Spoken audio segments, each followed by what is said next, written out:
The first month at the Kang Foundation was the hardest month of Minji's life. She woke up every morning with a knot in her stomach. She put on clothes that were still new and uncomfortable. She took the bus to the tall glass building and rode the elevator to the 40th floor. And every day she felt like she did not belong. The foundation staff were polite to her. They smiled and said good morning. They called her Director Park, which made her uncomfortable, but she could see the doubt in their eyes. She could hear the whispers when she walked past. She used to be a waitress. She has no degree. Daehyun has lost his mind. The board members were worse. These were rich, powerful people who ran companies and sat on important committees. They had agreed to keep Minji because Daehyun owned the foundation, but they did not hide their skepticism. At her first board meeting, they asked her questions she could not answer. They used words she did not understand. They made her feel small and stupid. After that meeting, Minji locked herself in the bathroom and cried. She wanted to quit. She wanted to run back to the diner where she knew what she was doing, where she felt competent and useful. This was a mistake. She was not smart enough for this job, but then she remembered why she was there. She thought about Junho's hopeful face, about Soyeon's dream, about all the people who needed help. She washed her face and went back to work. Daehyun had hired an executive coach for Minji. Her name was Patricia Chen, and she was a tiny woman with sharp eyes and a kind smile. Patricia had run nonprofits for 30 years. She knew everything about charitable work and managing organizations. The first month is always hard, Patricia told Minji during one of their sessions. You are learning a new language, a new culture, but you have something they do not have. You have real understanding of the people you are trying to help. That is worth more than all their business degrees. Patricia taught Minji how to read budgets and financial reports, how to run meetings, how to manage staff, how to present ideas to the board. It was overwhelming, but Minji studied hard. She stayed late every night reading and learning. She took business courses online. She was determined to prove she belonged. Slowly, Minji started to understand how the foundation worked. She reviewed every program carefully. She read reports and looked at numbers, and the more she learned, the more she saw the problems. The food distribution program was a perfect example. The foundation gave money to food banks, which was good. But Minji remembered what it felt like to go to a food bank. Standing in line, taking whatever was given, no choices, no dignity, just charity. What if we did it differently? Minji asked at a staff meeting. What if instead of food banks we partnered with real restaurants? People could go and order from a menu like regular customers. The foundation would pay the bill, but nobody else would know. They would be treated with respect, not like charity cases. The staff looked at her like she was crazy. That would be too expensive, one man said. Food banks are efficient. We can feed more people for less money. But what about dignity? Minji asked. What about making people feel human? Is that not worth something? We are not here to make people feel good, another woman said. We are here to solve hunger. Numbers matter. Efficiency matters. Minji felt her face get hot, but she kept her voice calm. Numbers matter, she agreed. But people are not just numbers. My grandmother and I used to go to food banks. I remember how it felt, like we were begging, like we were less than other people. If we want to really help, we need to help with dignity. The room was silent. Some people looked uncomfortable. Others looked annoyed. But one older woman at the end of the table nodded slowly. Her name was Helen Chen, and she was on the board of directors. She had been quiet during most meetings, but now she spoke up. I think Minji has a point, Helen said. I grew up poor too. I remember the shame of accepting charity. If we can remove that shame while feeding people, we should try. Minji felt a rush of gratitude. She had an ally, someone who understood. After the meeting, Helen pulled Minji aside. Do not give up, the older woman said. They will resist change. But you are right. Keep pushing. I will support you. Encouraged by Helen's support, Minji created a proposal for what she called the Dignity Dining Program. She found 5 restaurants willing to participate, including Ruby's Diner. She negotiated wholesale prices with them. She created a system where people could register privately online and receive dining credits. To everyone else in the restaurant, they would look like regular customers. She presented the proposal to Daehyun first. He loved it immediately. This is exactly what Soyeon would have done, he said. Try it. Let us do a pilot program. But the board was harder to convince. They questioned everything. The cost, the logistics, the potential for fraud. They wanted studies and research and proof. We do not have proof because nobody has tried it this way before, Minji said. Her voice was steady despite her nervousness. Sometimes you have to trust that treating people with respect is worth the risk. Helen argued for the program. Daehyun pushed for it. Finally, the board agreed to a 3-month trial. 5 restaurants. Limited budget. They expected it to fail. Minji worked day and night to make the program succeed. She met with restaurant owners and explained the vision. She created the registration system. She spread the word through community centers and churches. She made sure every detail was perfect. Junho helped too. After school, he would come to the foundation and help Minji with small tasks. Stuffing envelopes, making copies, testing the website. He took it very seriously. I am your assistant, he announced proudly. Minji loved having him around. He reminded her why she was doing this work. For children like him, for families who needed help, for people who deserved dignity. The Dignity Dining program launched on a Monday morning. Minji was so nervous she could barely eat.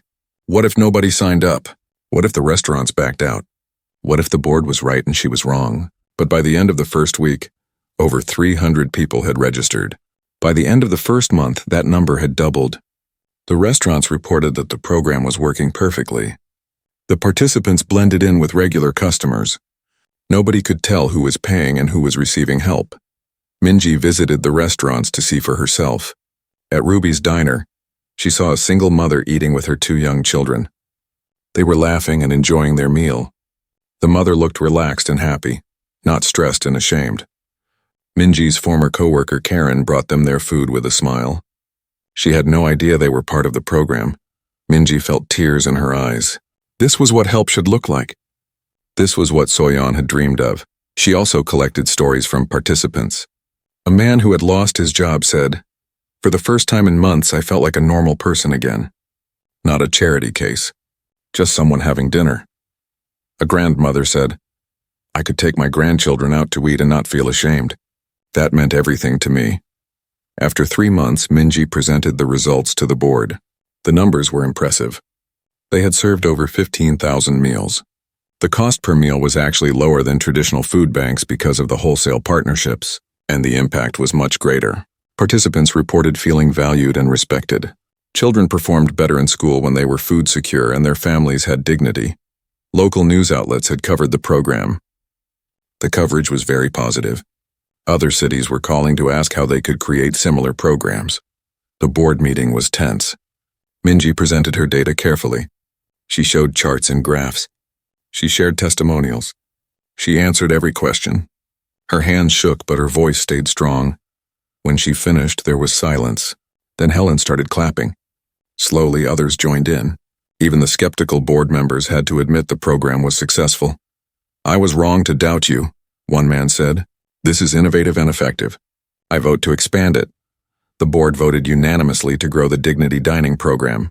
They approved funding for 50 restaurants across 3 cities. They also gave Minji more budget and authority to redesign other programs. After the meeting, Daehyun hugged her.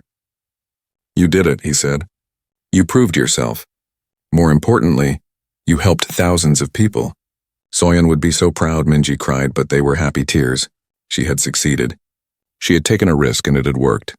She had helped people in a way that honored their humanity. But the success brought new challenges.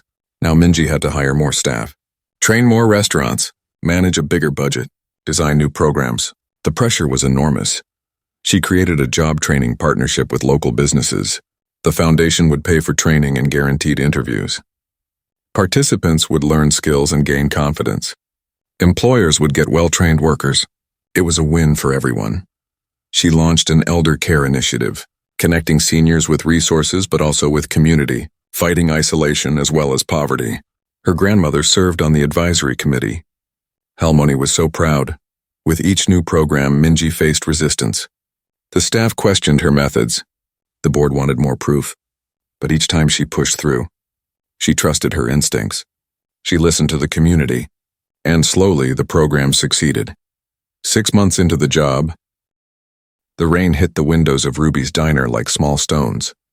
It was a Wednesday afternoon in downtown Seattle. and the sky was dark and gray. Inside the small restaurant, the smell of coffee and fried food filled the air. The red leather seats were old and cracked. The floor was clean but worn from years of people walking on it. Minji Park stood behind the counter, her feet hurting from standing all day. She was 28 years old and had been working at the diner for 3 years. Her dark hair was pulled back in a simple ponytail. Her uniform was clean but faded from too many washes. She had dark circles under her eyes from working 2 jobs. During the day, she worked at the diner. At night, she cleaned offices in the business district. She poured coffee for an old man sitting at the counter. He came every day and always ordered the same thing: a cup of coffee and a piece of apple pie. Minji knew all the regular customers. She knew their names, their orders, and their stories. This was what she loved about her job. The money was not good, but the people were real. The bell above the door rang. Minji looked up and saw a small boy walk in.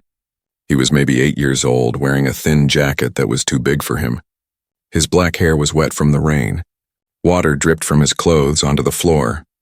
He looked around the diner with big dark eyes. He seemed nervous and alone. The boy walked slowly to a booth in the corner.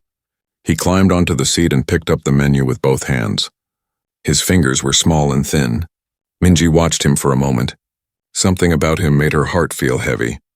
He looked so young to be alone in a restaurant. She grabbed a towel and walked over to his table. "Hi there," she said with a warm smile. "You're pretty wet. Do you want a towel to dry off?" The boy looked up at her. His eyes were serious, like an adult's eyes in a child's face. "Yes, please," he said quietly. His voice was polite and careful. Minji handed him the towel. She noticed his hands were shaking a little.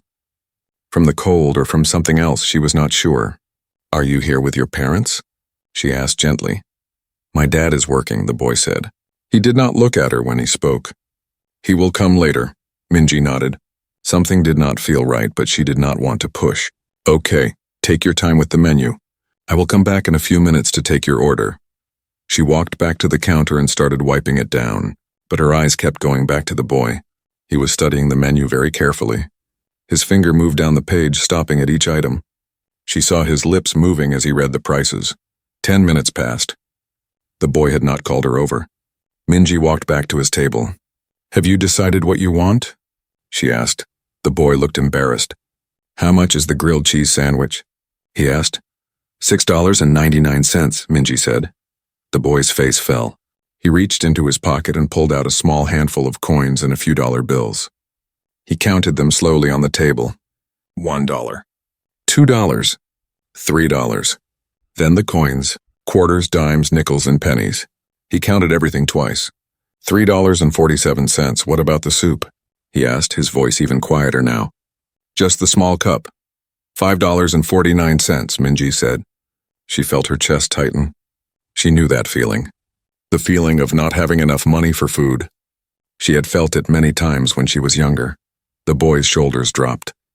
He started gathering his money back into his hands. "Thank you," he said. "I will just wait for my dad." Minji stood there for a moment. She looked around the diner. Her manager was in the back office. The cook was busy at the grill. The other waitress, Karen, was serving customers on the other side of the room. Nobody was paying attention to them. She made a decision. "You know what?" Minji said. "I just remembered. We have a special today. For kids who are waiting for their parents. Free hot chocolate and grilled cheese. Are you interested?" The boy looked up at her with wide eyes. "Free?" he asked. He seemed confused. "But the menu says special deal," Minji said quickly. "Not on the menu. Only on rainy days. And only for very polite customers." She smiled at him. "You are very polite." For the first time, the boy's face changed. His eyes got shiny with tears, but he blinked them away. "Really?" he whispered. "Really?" Minji said. "I will bring it right out." "What is your name?" "Junho," the boy said. "Nice to meet you, Junho. My name is Minji."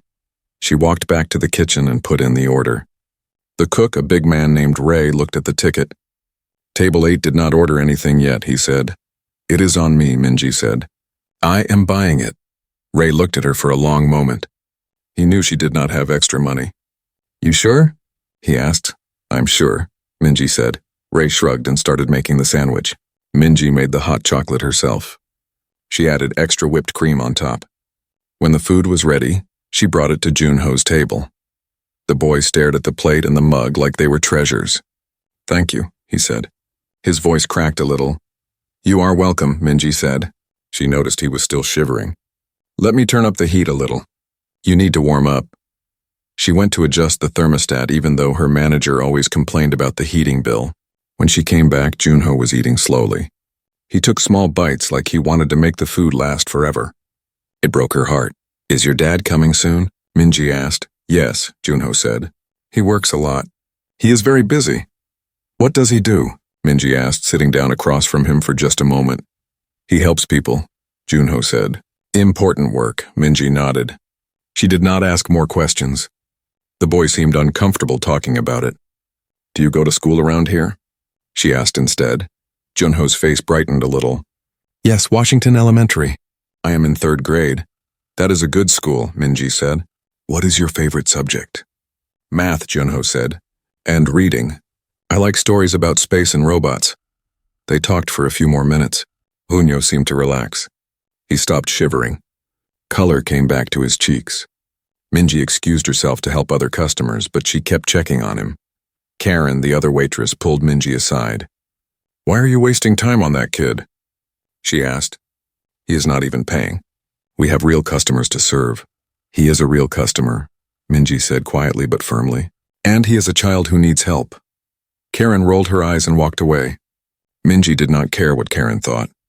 She had learned a long time ago that some people understood kindness and some people did not. She brought Junho some coloring sheets and crayons that they kept for kids. She also brought him a small box of crackers from the back. "For later," she said, "in case you get hungry." Junho looked at her with those serious eyes. "Why are you being so nice to me?" he asked. Minji sat down again. She thought about how to answer. "When I was your age," she said, "my family did not have much money. Sometimes people were kind to me. Sometimes they were not. I remember the kind ones. They made me feel like I mattered. I want you to feel like you matter too." Junho nodded slowly. "You do matter," he said. "You matter a lot." The simple words from this small boy made Minji's eyes sting with tears. She smiled and stood up. "Thank you, Junho, so do you." The afternoon went on. Junho colored and drew pictures. Sometimes he looked out the window at the rain. Sometimes he watched Minji work. She noticed he was very observant. He saw everything that happened in the diner. What Minji did not know was that someone else was watching too. In a booth on the other side of the restaurant, a man in an expensive suit sat alone. He had a newspaper in front of him, but he was not really reading it. His eyes kept going to the corner booth where Junho sat. He watched Minji bring the boy food. He watched her sit and talk with him. He watched her smile and show kindness to a child she did not know. The man's name was Daehyun Kang, and Junho was his son. Daehyun had been sitting there for over an hour. He had watched everything. He had seen his son count his money. He had seen the disappointment on Junho's face when he realized he did not have enough. He had seen Minji notice. And he had seen her make a choice. This was the 7th restaurant they had tried. At the first one, the staff had told Junho to leave if he could not pay. At the second, they had laughed at him. At the third, someone had called him a street kid and threatened to call the police. Each time, Daehyun had watched from a distance, his heart breaking a little more. He was testing people, looking for genuine kindness, looking for someone who would help a child with no thought of reward. His late wife Soyeon had always said that true character shows when nobody is watching, when there is nothing to gain. Daehyun watched Minji return to Junho's table one more time. She was laughing at something the boy had drawn. She ruffled his hair gently. Junho smiled. A real smile, the first genuine smile Daehyun had seen on his son's face in months. Daehyun felt tears in his eyes. Finally, he had found someone with a good heart. He pulled out his phone and made a quiet call. "Start the background check," he said in a low voice. "Her name is Minji Park. I want to know everything by tomorrow morning." He hung up and continued to watch. His son was safe. More than safe, his son was being treated with kindness and dignity. That was worth more than all the money in the world. Daehyun finished his coffee and stood up. He walked slowly toward the corner booth. It was time to meet the woman who had just changed everything. Daehyun Kang stood perfectly still for a moment, looking at his son in the corner booth. Junho was bent over a coloring page, his small hand moving a crayon across the paper. The boy had no idea his father had been watching him the entire time. That was part of the test. The whole situation was a test. Daehyun was 42 years old and worth over $4 billion. He was the CEO of a technology company that made software used by millions of people around the world. His face had been on magazine covers. He had met presidents and prime ministers. But none of that mattered right now.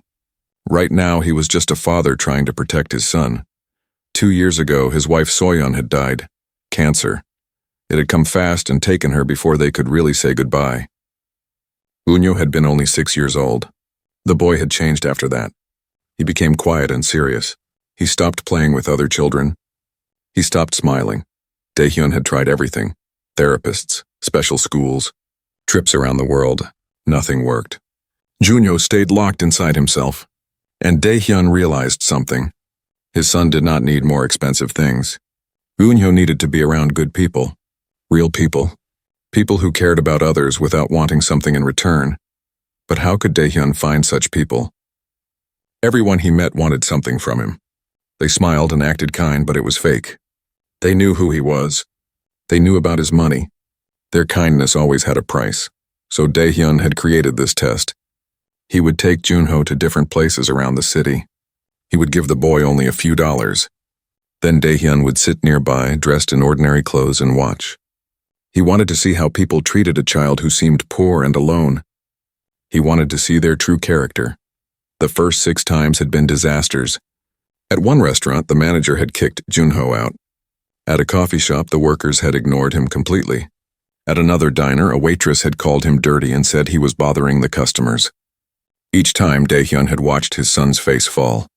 Each time, his heart broke a little more. He had almost given up. Maybe there were no good people left in the world.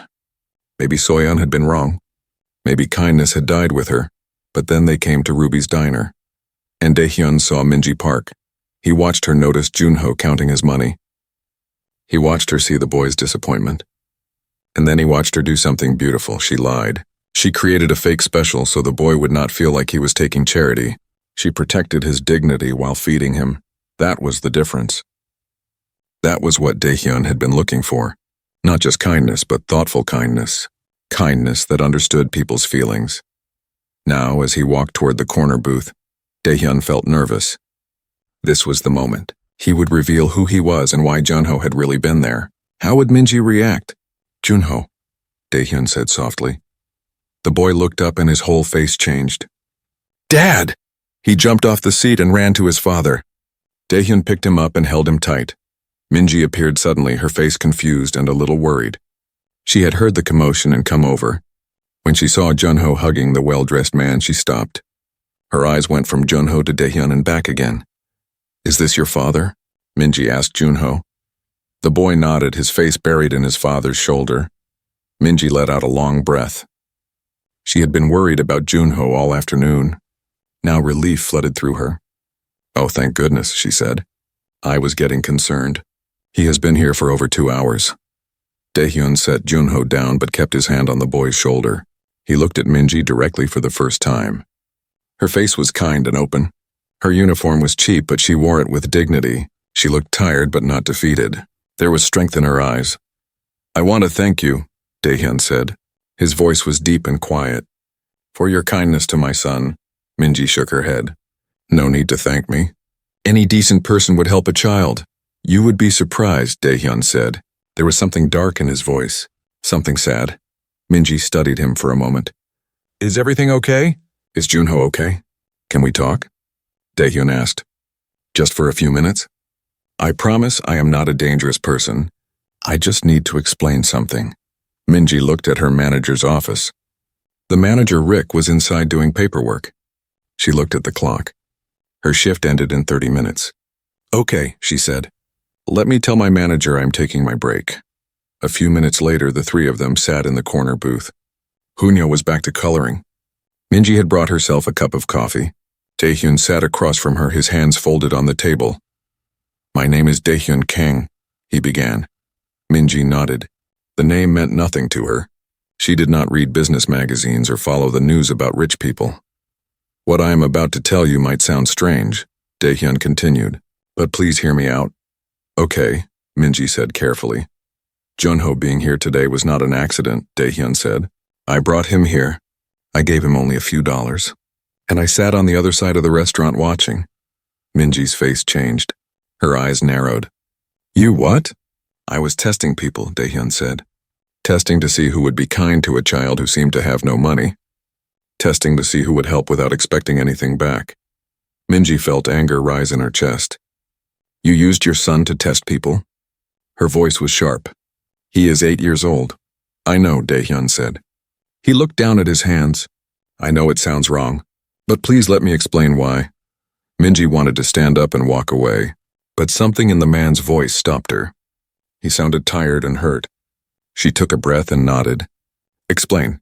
Daehyun told her about Soyeon, about her death, about how Junho had changed, about how Daehyun realized his son needed good people in his life, but he did not know how to find them, about the 6 other places they had tried and how people had treated Junho badly.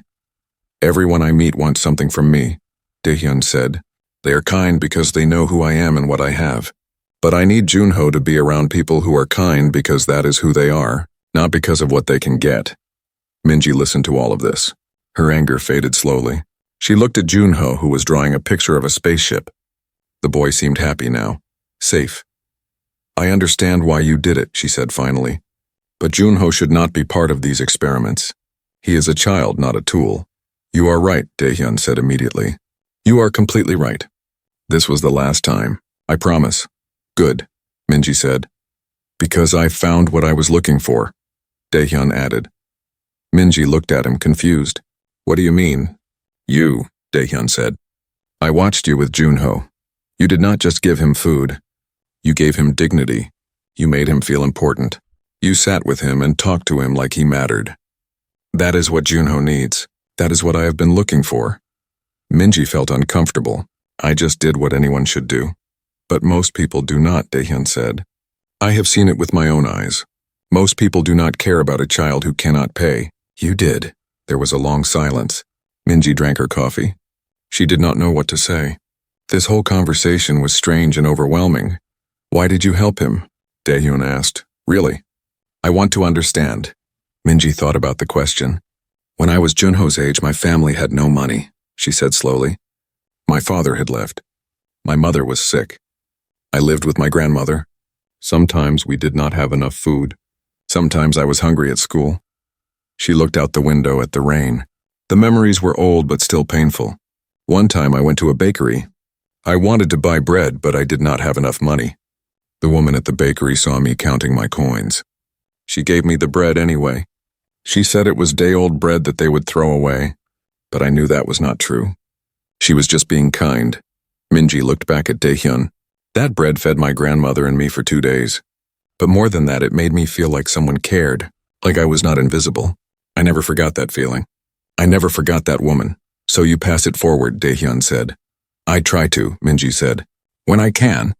I know what it feels like to need help. I know what it feels like when someone sees you and cares. Daehyun nodded slowly. His eyes were shiny. My wife used to say something similar. She grew up poor too. She always said that kindness given to you is a debt you pay forward, not back. She sounds like she was a wise woman, Minji said. She was, Daehyun said. She was everything good in the world. They sat in silence for a moment. Yunyo looked up from his drawing. Minji is nice, Dad, he said. She is my favorite person I met today. Minji smiled at him. You are my favorite person too, Junho. The boy beamed. It was like the sun coming out from behind clouds. Daehyun reached into his jacket and pulled out an envelope. It was thick and white. He placed it on the table and pushed it toward Minji. This is for you. Minji looked at the envelope like it was a snake. I do not want money for helping a child, she said firmly. It is not payment, Daehyun said. Please just take it. Open it tomorrow when you have time to think. There is something inside that I want you to consider. What is it? Minji asked. An opportunity, Daehyun said. A chance to do more of what you did today. To help more people. To make a bigger difference, Minji shook her head. I do not understand. You will, Daehyun said. He stood up and held out his hand. Thank you again, Minji Park. You have given me something I thought was lost, hope. You are welcome, Junho, Minji said. Stay warm. She watched them leave the diner together, the father's hand on the son's shoulder. The morning sun came through the thin curtains of Minji's apartment. She woke up to the sound of her grandmother moving around in the kitchen. The smell of rice and kimchi filled the small space. Minji stretched and felt every muscle in her body complain. Working 2 jobs was hard on her body, but she had no choice. The bills had to be paid. She got out of bed and walked to the kitchen. Her grandmother, Halmoni, was making breakfast. The old woman was 78 years old, but still strong and sharp. She had raised Minji after her parents could not. She was the only family Minji had. Good morning, Halmoni, Minji said, kissing the old woman's cheek. Good morning, dear, Halmoni said. You came home late last night. Eat, you need energy. They sat together at the small table. Minji told her grandmother about the strange day before, about the quiet boy in the diner, about his father watching from across the room, about the envelope. Halmoni's eyes got wide. An envelope? What is inside? I do not know, Minji said. He told me to open it this morning. So open it, Halmoni said, excited. Maybe it is money. Maybe a lot of money. Rich people give big tips sometimes. Minji got her bag and took out the envelope. Her hands shook a little as she opened it. Inside, there were 3 things. A business card, a handwritten letter, and a check. Minji looked at the check first. Her eyes went wide. She blinked and looked again. $50,000.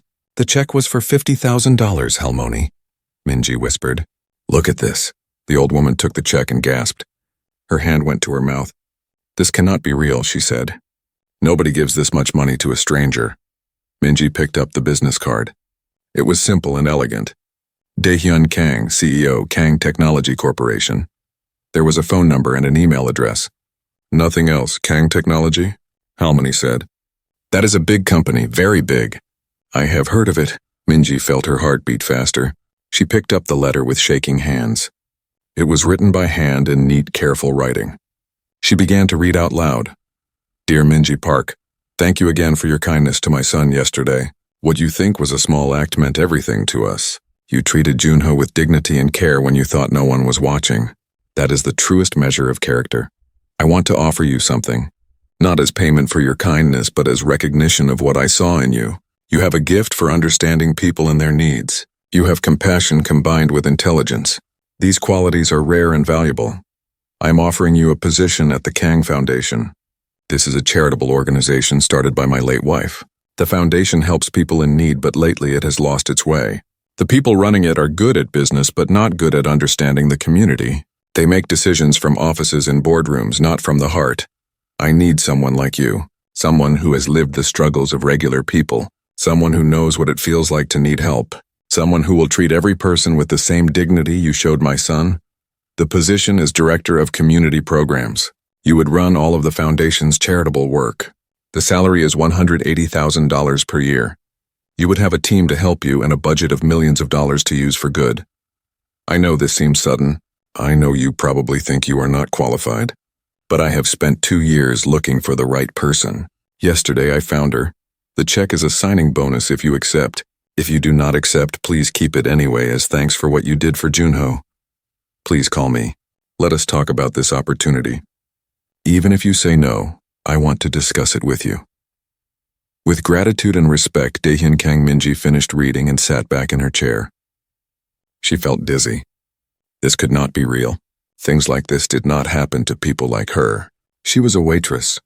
She barely graduated high school. She had no college degree. How could she run a foundation? This is your chance, Halmoni said. Her eyes were shining with tears. This is your destiny, Minji. You have always wanted to help people. Now you can help so many people. But I do not know how to do this kind of work, Minji said. I will fail. I will waste his money. I will let everyone down. Or you will succeed, Halmoni said. You are smart and kind and strong. You know how to work hard. You know how to understand people. What else do you need? Minji looked at the letter again. $180,000 per year. That was more money than she had ever imagined making. That was more money than she thought existed for people like her. With that money, she could take care of Halmoni properly. She could stop working 2 jobs. She could sleep for more than 4 hours a night. But was it right to take it? She had only given a child a grilled cheese sandwich and hot chocolate. She had only been kind for an afternoon. Did that really deserve all of this? Maybe it is charity, Minji said. Maybe he feels sorry for me. Maybe this is his way of helping me without saying it. So what if it is? Halmoni said. You helped his son. He helps you. That is how the world should work. Good returns to good. Minji spent the whole day thinking about it. She did not go to work at the diner. She called in sick, which she never did. Instead, she sat in the apartment and researched Daehyun Kang on her old laptop. What she found amazed her. He was one of the richest men in the country. His company made software that millions of people used every day. He had been married to a woman named Soyeon Kim. She was beautiful and smart and kind. She had started the Kang Foundation to help poor families, especially children. Then Soyeon got cancer. She died 2 years ago. The news article said it was very fast and very sad. There were pictures of the funeral. Daehyun looked broken in the photos. A small boy stood next to him, holding his hand. Junho. Minji felt tears on her face as she read. This family had suffered so much, and somehow she had helped them just a little bit. She had made Junho smile. She had given Daehyun hope. Maybe that was worth something. She researched the Kang Foundation next. It was real and legitimate. They gave millions of dollars to different causes every year. Food banks, homeless shelters, school programs, medical research. But the articles said the foundation had become too businesslike. It had lost the personal touch that Soyeon had given it. One article quoted a community leader. The Kang Foundation writes big checks, but they do not know the people they are helping. They do not understand what we really need. We are just numbers on their reports, Minji understood. She had been a number on reports before. When she applied for food assistance, when she went to free health clinics, when she asked for help with her grandmother's medicine. People gave help, but they did not give respect. They did not give dignity. Maybe she could change that. Maybe she could help the foundation remember what Soyeon had wanted. Help with heart. Help with respect. Help that made people feel like they mattered. By evening, Minji had made her decision. She would at least talk to Daehyun. She would hear what he really wanted. Then she would decide. She picked up her phone and dialed the number on the business card. Her hand shook as she pressed the buttons. The phone rang once, twice, 3 times. Daehyun Kang, a voice answered. Mr. Kang, Minji said. Her voice was nervous. This is Minji Park from the diner. Minji, Daehyun said. His voice was warm. Thank you for calling. Did you read my letter? Yes, Minji said, I did. And I do not know what to say. It is too much. I am not the right person for this. Can we meet? Daehyun asked. Can I show you the foundation? Let me explain what I am looking for. Then you can decide. Is that fair? Minji thought about it. Yes, she said finally. That is fair. Tomorrow at 10 in the morning? Daehyun asked. I will send a car to pick you up. I can take the bus, Minji said. Please let me send a car, Daehyun said. It will be easier. Minji agreed and gave him her address. After she hung up, she sat on her bed and tried to calm her racing heart. This was really happening. Tomorrow she would go to the foundation. She would see what they did. She would hear more about the job. And then she would make a decision that could change her whole life. Halmoni came and sat next to her. Are you scared? The old woman asked. Very scared, Minji admitted. Good, Halmoni said. Fear means it is important. Fear means it matters. Brave people are not people without fear. Brave people are people who do things even when they are afraid. That night, Minji could not sleep. She kept thinking about everything. What if she accepted the job and failed? What if she was terrible at it? What if everyone at the foundation laughed at the waitress who thought she could run their programs? But then she thought about Junho, about his serious eyes and polite voice, about the way he had smiled when she brought him food, about the way he had hugged her before leaving. If she could make one child feel that good, what could she do with millions of dollars and a whole team of people? She thought about all the children like Junho, all the children who counted coins and realized they did not have enough, all the children who went hungry, all the children who felt invisible and forgotten. She could help them. She could make sure they were seen and valued and cared for. The next morning, Minji woke up early. She took a long shower and washed her hair. Halmoni helped her pick out clothes. Minji did not have fancy clothes, but she had one nice pair of black pants and a clean white blouse. Halmoni ironed them carefully. "You look beautiful," Halmoni said. "Professional and kind." Pay. Daehyun's office was large but not cold. Yes, there were expensive things. A big desk made of dark wood. Leather chairs. A view of the city that seemed to go on forever. But there were also warm touches. Children's drawings on the walls. Photos of Daehyun and Junho and a beautiful woman who must have been Soyeon. A small bookshelf filled with worn, well-read books. Minji sat in one of the chairs. Yoonyo sat next to her, swinging his legs and smiling. Daehyun sat across from them. He looked different than he had at the diner. More relaxed, more real. "Thank you for coming," Daehyun said again. "I know this must all seem very strange to you." "It does," Minji admitted. "I am still not sure why you chose me." "You do not really know me?" "But I do know you," Daehyun said. "I saw who you are when you thought no one was watching. That tells me everything I need to know." He stood up and walked to the window. "Let me tell you about my wife," he said. "Soyeon grew up very poor. Her father left when she was young. Her mother worked 3 jobs, but they still struggled. Soyeon went to school with holes in her shoes. She knew what hunger felt like. She knew what shame felt like." Daehyun's voice was soft and sad. "But she was brilliant. She got scholarships and worked her way through college. She became a social worker. She spent years helping families in need. That is how I met her. I was volunteering at a community center and she was running it." He turned back to Minji. "When we got married and my company became successful, Soyeon had an idea. She wanted to start a foundation that helped people the right way, not just giving money but giving dignity and opportunity. She wanted to remember what it felt like to be poor and scared. She wanted to help in a way that made people feel respected, not pitied." "She sounds like an amazing person," Minji said quietly. "She was," Daehyun said. "She was everything good in the world. She started the foundation 10 years ago. At first it was perfect. Soyeon ran it herself. She met with people. She listened to their stories. She designed programs that actually helped. People loved her. She changed lives." He sat back down. "But then she got sick, cancer. It came fast. She fought for 8 months, but it was not enough. She died 2 years ago." Junho looked down at his hands. Minji could see the sadness in the small boy's face. She wanted to hug him but did not want to interrupt. "After Soyeon died, I tried to keep the foundation going." Daehyun continued. "I hired smart people, lawyers, business people, accountants. They run it efficiently. They give away millions of dollars every year, but—" He paused, searching for words. "But it is not what Soyeon wanted anymore. The people running it have never been poor.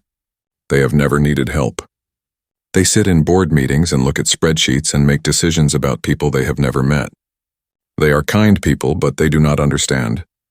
The foundation has become a business, not a mission." Minji understood exactly what he meant. She had been on the receiving end of that kind of help. Cold, distant, respectful on the surface, but not really caring underneath. "I want to change it back," Daehyun said. "I want it to be what Soyeon dreamed. But I cannot do it alone. I need someone who understands. Someone who has lived it.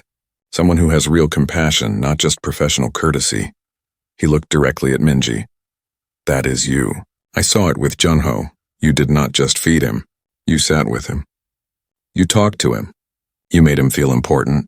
You gave him dignity. That is what this foundation needs, but I have no experience," Minji said. "I do not know how to run programs or manage budgets or work with teams. I will make mistakes. I might fail." "You will make mistakes," Daehyun agreed. "Everyone does. But your mistakes will come from trying to help, not from not caring. And we will give you all the support you need. Training, mentors, a full team. You will not be alone." Junho tugged on Minji's sleeve. "Please say yes," he said. His voice was small and hopeful. "Dad needs good people. I need good people too." Minji's heart squeezed. She looked at this little boy who had lost his mother, who had been hurt by people's cruelty, who just wanted someone kind in his life. How could she say no to that? "Tell me exactly what the job would be," Minji said. "What would I do every day?" Daehyun pulled out a folder and opened it. "You would be the director of community programs. You would oversee all the foundation's charitable work. Right now we have programs for food security, housing assistance, education, and healthcare. But they all need to be rebuilt, redesigned, made better." He showed her documents and charts. "You would have a budget of $20 million per year. You would hire your own team. You would decide which programs to keep, which to change, and which new ones to start. You would visit communities and talk to people. You would design help that actually helps. $20 million, Minji whispered. She had never even thought about that much money. It seemed impossible. I know it seems like a lot, Daehyun said. But think about it this way. You helped Junho with a $10 meal. Imagine what you could do with real resources. How many people you could help. How many lives you could change. Minji thought about it. She thought about all the single mothers at the diner who struggled to feed their kids, all the old people who chose between medicine and food, all the families living in their cars, all the children like she had been, hungry and ashamed. With $20 million, she could help thousands of people, maybe tens of thousands.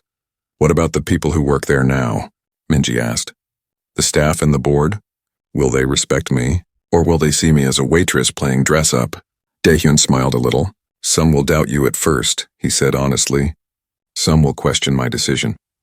But you will prove yourself, and I will support you. The board answers to me. The staff works for the foundation. If they cannot respect you, they can leave. There is one more thing, Daehyun said. His voice became softer.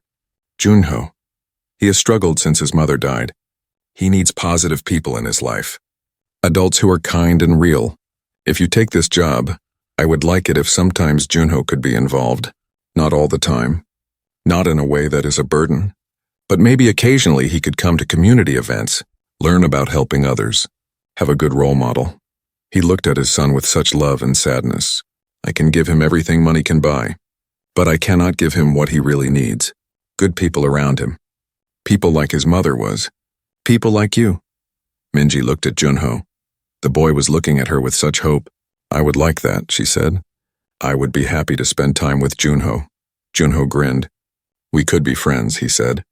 Real friends, Minji agreed. Daehyun stood up. Let me show you the foundation. Let me show you what we do now. Then you can decide if you want to help us do better. They spent the next 2 hours touring the foundation offices. Minji met the staff. Nice people, professional people, but Daehyun was right. They seemed disconnected. They talked about target populations and metrics and impact assessments. They did not talk about people. Daehyun showed her the programs. The foundation partnered with food banks to distribute meals. They gave money to housing organizations. They funded scholarships. They paid for medical treatments. It was all good work, but it felt cold and distant. How do you know if people are actually helped? Minji asked one of the program managers. The woman looked confused. We track numbers, she said. How many meals distributed? How many people housed? How many scholarships awarded? But do you talk to the people? Minji asked. Do you know their names? Their stories? What they really need? The woman looked uncomfortable. We have surveys, she said. We collect feedback data. Minji understood the problem. These people were not bad. They were just too far away from the reality. They had never been hungry or homeless or desperate. They were helping from a distance from behind desks and computers. It was not enough. After the tour, they went back to Daehyun's office. Yoonyo had fallen asleep on the couch, his homework scattered around him. He looked peaceful and young, so? Daehyun asked. What do you think? Minji took a deep breath. I think you are right. The foundation is doing good things, but it could do great things. It could be what your wife wanted. But I am scared. This is so far from anything I have ever done. What if I fail? What if I waste your money and your trust? What if you succeed? Daehyun said. What if you change thousands of lives?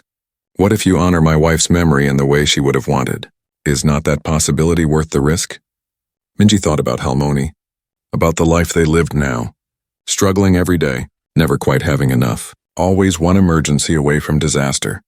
This job would change that. It would give them security and comfort. It would give Halmoni the medicine she needed and the care she deserved. But more than that, it would let Minji do what she had always wanted to do. Help people. Really help them. Not just with a free meal here and there, but with real resources and real power to make change. I have one condition, Minji said. What is it? Daehyun asked. Daehyun smiled. That's exactly what I want. That is why I am hiring you. I do not want another business person. I want someone who understands people, someone who will take risks to help better. You have complete freedom to redesign the programs however you think is right. Minji felt something shift inside her. A decision. 1 year after Minji started at the Kang Foundation, everything changed again. It started with a phone call on a Tuesday morning. Minji was in her office reviewing proposals for a new education program. Her assistant knocked on the door. "There is a reporter on the phone," the assistant said, "from National Philanthropy magazine. She wants to interview you about your work here." Minji felt a flutter of excitement. National Philanthropy magazine was a big deal. An article in their publication would bring attention to the foundation's programs. It might inspire other organizations to adopt similar approaches. "Tell her yes," Minji said. "Schedule it for next week." The interview took place at a coffee shop downtown. The reporter was a woman named Jennifer Walsh. She was in her 40s with sharp eyes and a friendly smile. She had done her research. She knew about the Dignity Dining program and all the other initiatives Minji had launched. "Your story is remarkable," Jennifer said as they sat down. "A waitress becomes the director of a major foundation and transforms how they do charitable work. Our readers will love it." They talked for 2 hours. Minji explained her philosophy about helping with dignity. She shared stories of people the programs had helped. She talked about Soyeon's vision and how she was trying to honor it. Jennifer took notes and asked good questions. At the end of the interview, Jennifer asked, "Is there anything else I should know? Anything about your background that is relevant to your work?" "Just that I understand what it is like to need help," Minji said. "I have been poor. I have been hungry. That experience guides everything I do." Jennifer nodded and made notes. They shook hands and parted ways. Minji felt good about the interview. She thought the article would be positive and helpful.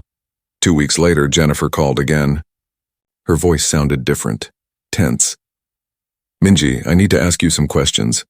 During my research, I found something. Your father was convicted of embezzlement 15 years ago.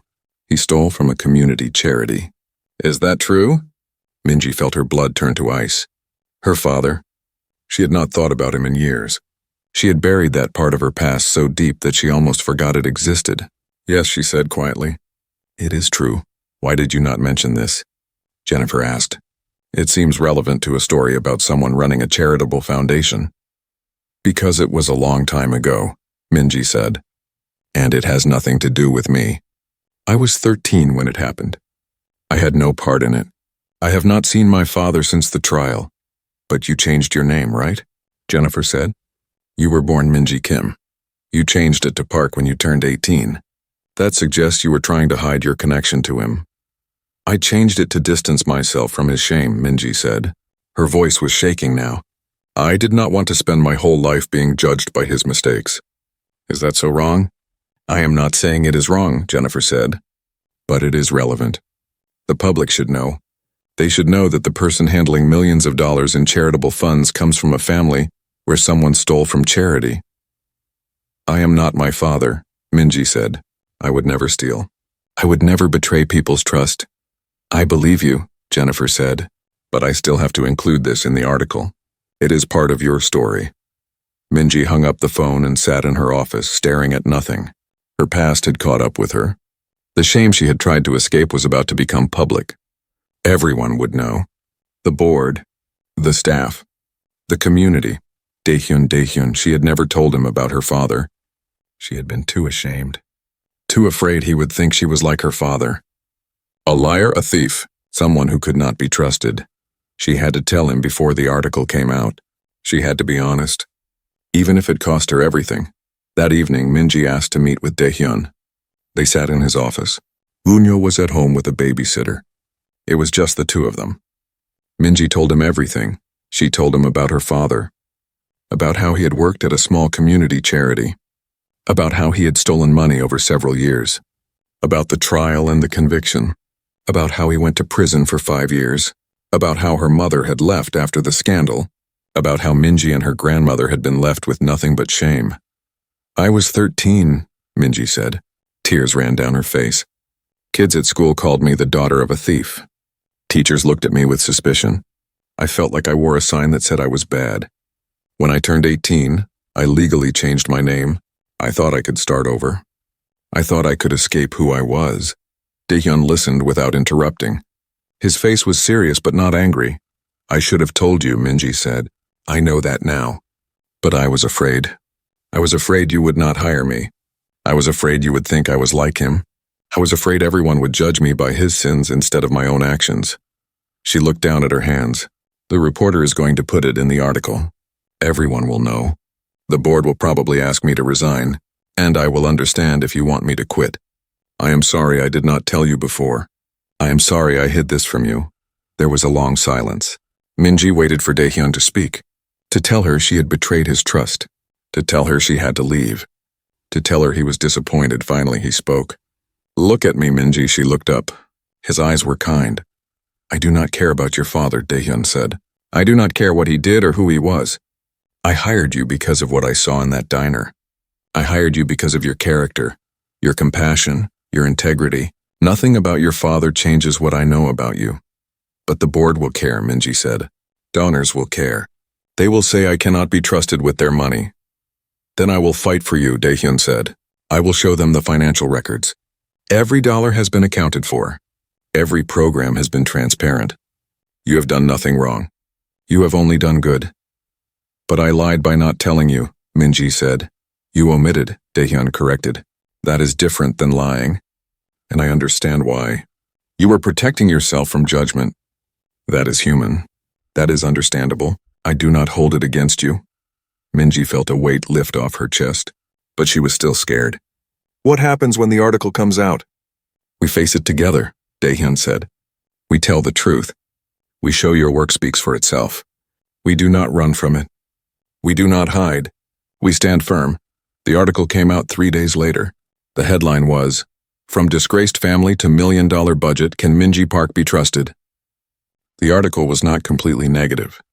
It talked about Minji's good work and the success of the programs. But it also highlighted her father's crimes. It questioned whether someone from that background should be trusted with charitable funds. It suggested that Minji might have hidden her past because she had something to hide. The response was immediate and brutal. Social media exploded with comments. Some people defended Minji, but many attacked her. They called her a liar. They said she was probably stealing just like her father. They demanded she be fired. The foundation's phones rang nonstop. Some donors called to say they were pulling their funding. Some community partners called with concerns. The local news wanted to interview Minji. It was a nightmare. The board called an emergency meeting. Minji walked into the conference room and felt like she was walking to her execution. The board members sat around the table with serious faces. Some looked angry. Some looked disappointed. Only Helen looked sympathetic. The chairman of the board spoke first. Minji, we are very concerned. You did not disclose important information about your background. This calls your judgment into question. How can we trust you with this foundation if you hid something so significant? Minji took a deep breath. She had prepared for this. I understand your concern, she said. I should have disclosed my father's conviction. I was wrong not to, but I want to be very clear. I am not my father. I have never stolen anything. I have never betrayed anyone's trust.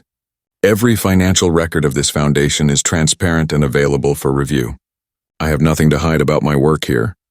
But you hid your past, another board member said. That suggests dishonesty. It suggests shame, Minji countered. I spent my childhood being judged for something I did not do. I changed my name to escape that judgment. I wanted to be evaluated on my own merit, not on my father's crimes. Is that really so wrong? Helen spoke up. I think we need to focus on what matters. Has Minji done good work here? Yes. Has she been honest and transparent in her role? Yes. Has there been any hint of financial impropriety? No. We are judging her for her father's sins, not her own actions. That is unfair. But other board members were not convinced. They argued for over an hour. Some wanted Minji fired immediately. Some wanted her on probation. Some wanted an outside audit of all the foundation's finances. Finally, they voted. 4 members voted to keep Minji. 3 voted to fire her. It was close. Too close. Minji kept her job, but barely. And she knew many people still did not trust her. After the meeting, Daehyun found her in her office. She was packing her things just in case. Stop, he said. You are not going anywhere. Your presence here is transforming the foundation, Daehyun said firmly. Do not let fear win. Do not let shame win. You have done nothing wrong. Stand tall and keep working. But standing tall was hard when the criticism kept coming. The local news ran a story questioning the foundation's judgment. Some community partners distanced themselves. Some staff members started treating Minji diffy. Minji decided to fight back, but not with anger. She would fight back with transparency and truth.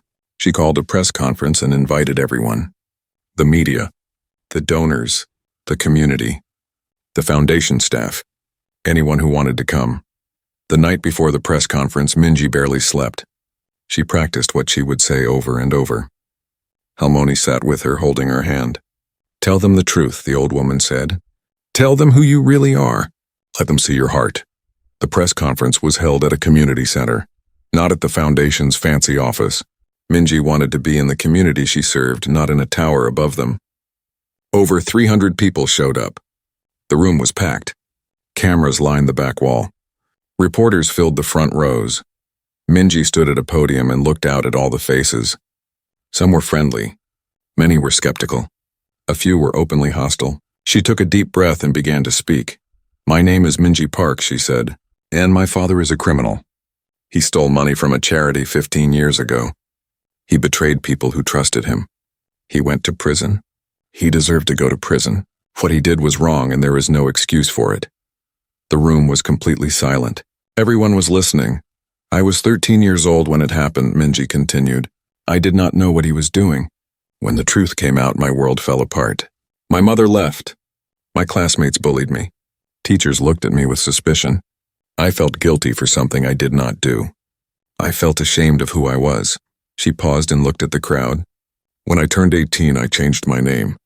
I wanted to escape the shadow of my father's crimes. I wanted to be judged by my own actions, not his. I worked hard. I tried to be a good person. I tried to help others whenever I could." She told them about working at the diner, about her grandmother, about meeting Junho and Daehyun, about being offered the job at the foundation. "I did not tell Mr. Kang about my father," she admitted. "That was wrong. I should have been honest. I was afraid of being judged, afraid of being rejected because of my last name. I am sorry for that." Then she talked about her work at the foundation. She presented financial records showing every dollar accounted for. She showed the success of the programs.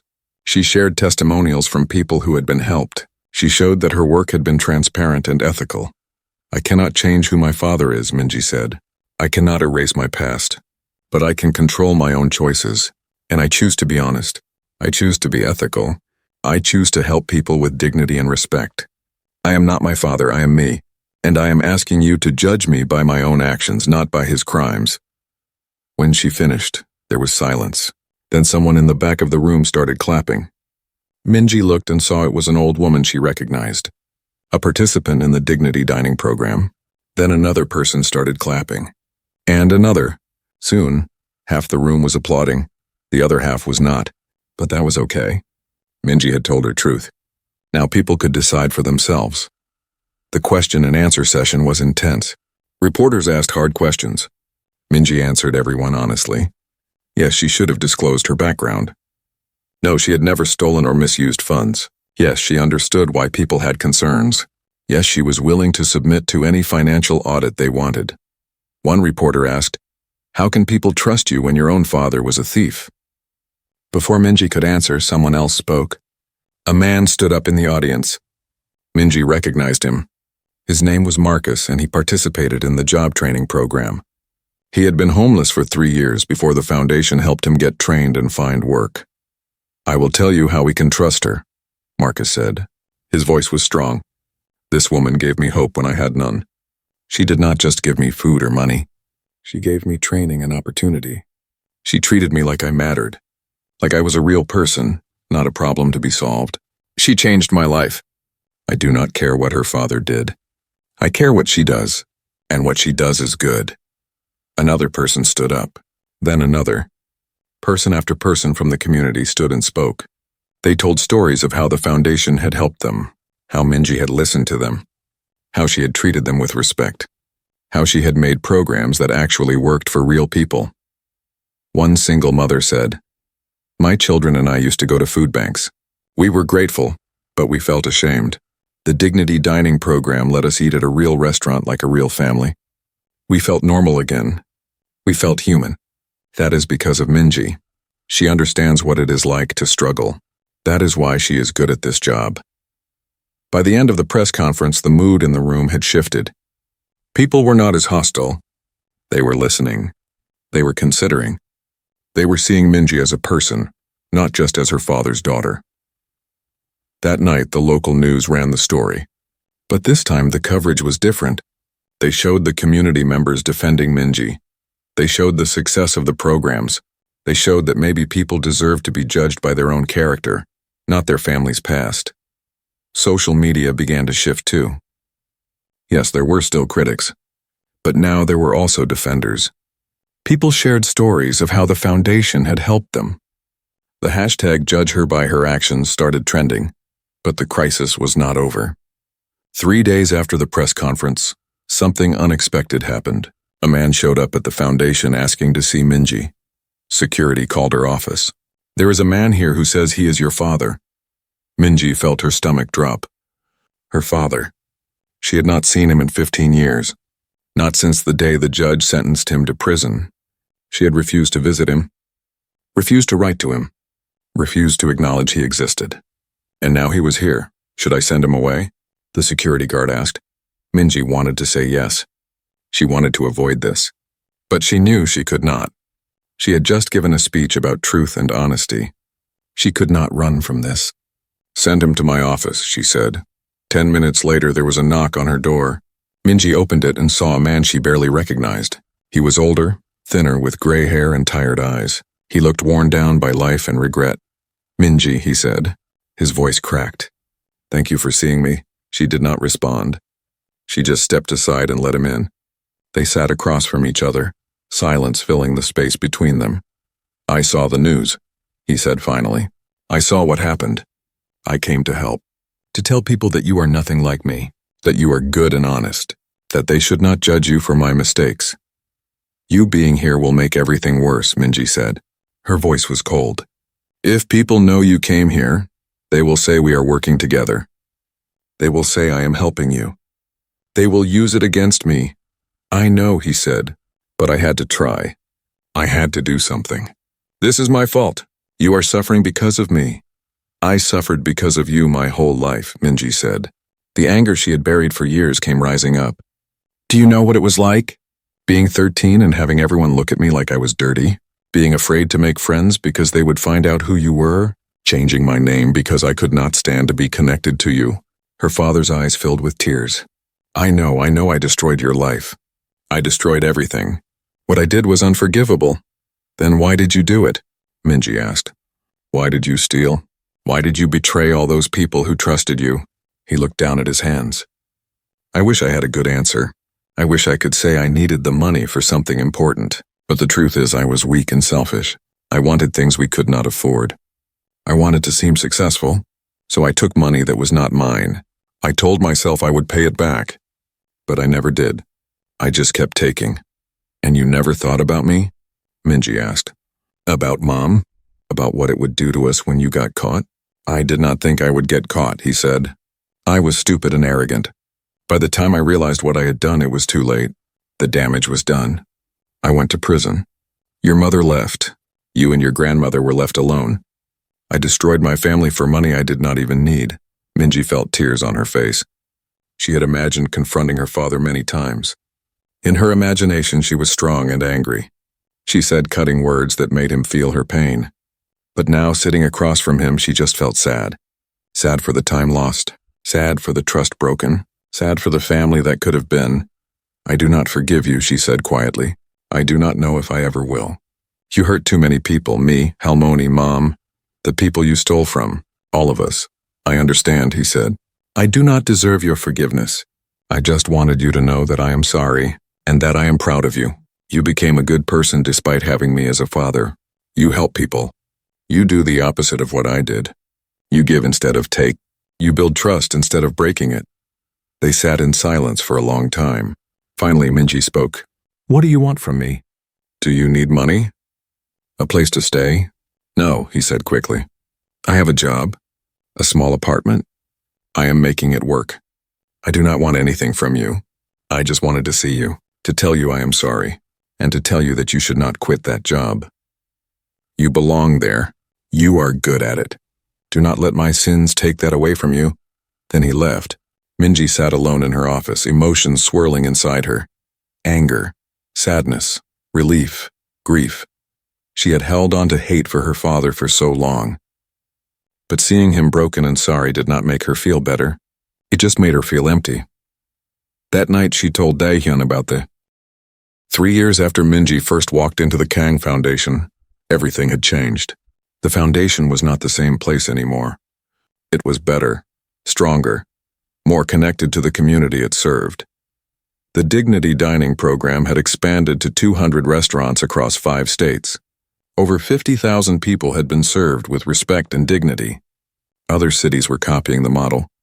Minji had been invited to speak at conferences across the country about the program. The job training program had helped over 3,000 people find work. The success rate was incredible. 85% of participants were still employed after 1 year. Employers loved the program because the workers were well trained and motivated. Participants loved it because they were treated as valuable people, not just bodies to fill jobs. The Elder Care Initiative had connected 5,000 seniors with resources and community. Halmani served on the advisory board and loved it. She said helping others made her feel young again. The program did not just provide services. It fought loneliness and gave seniors purpose and connection. Education scholarships had sent 200 students to college who otherwise could not have afforded it. These were not just any students. These were students who had overcome poverty, homelessness, and hardship. Students who understood what it meant to struggle. Students who would use their education to lift others up. Every program Minji created had the same core principle: help with dignity. Help that made people feel valued. Help that empowered instead of pitied. Help that came with relationship and respect. The foundation had become a model for how charitable work should be done. Other organizations came to learn from them. Researchers studied their methods. The media called it the Kang Foundation transformation. But Minji knew it was really the Soyeon vision restored. Everything she did was an attempt to honor a woman she never met. A woman who understood that poverty did not make people less human, that everyone deserved respect. That kindness should come with dignity. Minji had changed too. She was not the nervous waitress anymore. She was confident and capable. She could speak to boardrooms and community centers with equal ease. She had learned to manage budgets and teams. She had earned respect through her work and her character. But the most important change was not in the programs or the numbers. It was in the people. Specifically in Junho, the quiet, sad 8-year-old boy had grown into a happy 11-year-old. He was still serious sometimes, still thoughtful and mature beyond his years. But now he smiled often. He laughed. He had friends. He was healing from the loss of his mother. Junho spent a lot of time at the foundation. He volunteered at community events. He helped Minji with projects. He talked to participants and learned their stories. He was learning what his mother had known, that helping others was the best way to heal yourself. One Saturday, Minji and Junho were at a community kitchen serving meals. A young homeless man came in. He looked defeated and hopeless. Junho sat with him and just listened. The man talked about losing his job and then his apartment, about being ashamed, about feeling invisible. Junho told him about the foundation's programs, about the job training, about the housing assistance. But more than that, he told him, "You are not invisible. I see you. You matter." The man started crying. Junho just sat with him and let him cry. Watching this, Minji felt tears in her own eyes. This was what Soyeon had wanted. Not just programs and money, but real human connection. Junho was becoming like his mother, kind and empathetic and strong. Daehyun saw it too. He often watched from a distance as Junho and Minji worked together. He saw his son becoming the person Soyeon would have wanted him to be. And he knew it was because of Minji. She had become more than just an employee. She had become family. Their relationship had evolved over the 3 years. At first it was just professional, boss and employee. Then it became friendship. Then it became something deeper. They never talked about it. They never crossed any lines. But there was something there. A connection. A possibility. One evening, after a foundation gala, Daehyun and Minji stood on the balcony of the building. The city lights spread out below them. The event had been a huge success. They had raised $3 million for new programs. Soyeon would have loved tonight, Daehyun said quietly. She would have loved seeing all these people come together to help. I wish I could have met her, Minji said. I feel like I know her through her work, through Junho, through you, but I wish I could have known her as a person. She would have loved you, Daehyun said. You are so much like her. Your heart, your vision, your commitment to dignity and respect. You are honoring her better than I ever could. Minji looked at him. In the 3 years they had worked together, she had come to understand him. He was not just a rich businessman. He was a man who loved deeply and grieved deeply, who tried every day to be worthy of his wife's memory, who was raising his son to be good in a world that often was not. Thank you for believing in me, Minji said, for giving me this chance, for trusting me even when others did not. You earned that trust every day, Daehyun said. He turned to face her. Minji, I need to tell you something. Her heart beat faster. What is it? You are the best thing that happened to this foundation in years, he said. But more than that, you are the best thing that happened to Junho, to me. You brought light back into our lives. You reminded us what goodness looks like. I am grateful for you every single day. There was something in his voice, something more than gratitude. Minji felt it and it scared her a little, but it also felt right, natural. Like something that had been growing slowly for years. Before either of them could say more, Junho appeared. Dad, Minji, come look at this. They are showing a video about our programs. The moment passed. They went back inside and watched the video. It showed people who had been helped by the foundation, families eating at restaurants with dignity, people getting jobs and rebuilding their lives, seniors finding community and purpose, children getting education and hope. At the end of the video, one woman spoke directly to the camera. The Kang Foundation did not just give me help. They gave me my humanity back. They made me feel like I mattered. That is the real gift. The room erupted in applause. Minji felt tears on her face. This was why she did this work. Not for the recognition or the money, but for this. For people feeling valued and human. The next week, something unexpected happened. Minji received an invitation to speak at a national conference on poverty and charitable work. It was a huge honor. The conference was attended by leaders from foundations all over the country. They wanted her to share the Kang Foundation's approach. Minji prepared carefully for the speech. She wanted to explain not just what they did, but why they did it. She wanted to share Soyeon's vision. She wanted to inspire others to help with dignity. The day of the speech, Minji stood backstage and felt nervous. This was a big stage. Important people would be watching. What if she messed up? What if her words did not come out right? Then Junho appeared. He had convinced his father to bring him. You are going to be great, he said. Just talk from your heart like you always do. What if I forget what to say? Minji asked. Then just remember why you do this, Junho said. Remember the people you help. Remember my mom's dream. Remember that day at the diner when you were nice to me. That is what matters, Minji hugged him, this wise young boy. This reminder of why she was here. Thank you, Junho. She walked onto the stage and looked out at the audience. Hundreds of people, all of them working in charitable organizations, all of them trying to help people. She took a deep breath and began. She told them about being poor as a child, about her grandmother going hungry so Minji could eat, about the baker who gave her bread with dignity, about learning that how you help matters as much as that you help. She told them about meeting Junho at the diner, about Daehyun's test, about being offered a job she did not think she deserved, about Soyeon's vision of helping with respect and relationship. She shared the programs they had created. But more importantly, she shared the philosophy behind them. People in poverty are not broken, she said. They are not less than. They are people facing hard circumstances. They deserve help, yes, but more than that, they deserve dignity. They deserve respect. They deserve to be seen and valued. She talked about her father, about the shame she carried, about learning that you are not defined by your worst moments or your family's mistakes. I am not my father, she said, and the people we serve are not their circumstances. They are human beings with stories and dreams and value. When we remember that, we help better. The speech ended with a standing ovation. People came up to her afterwards with questions and praise.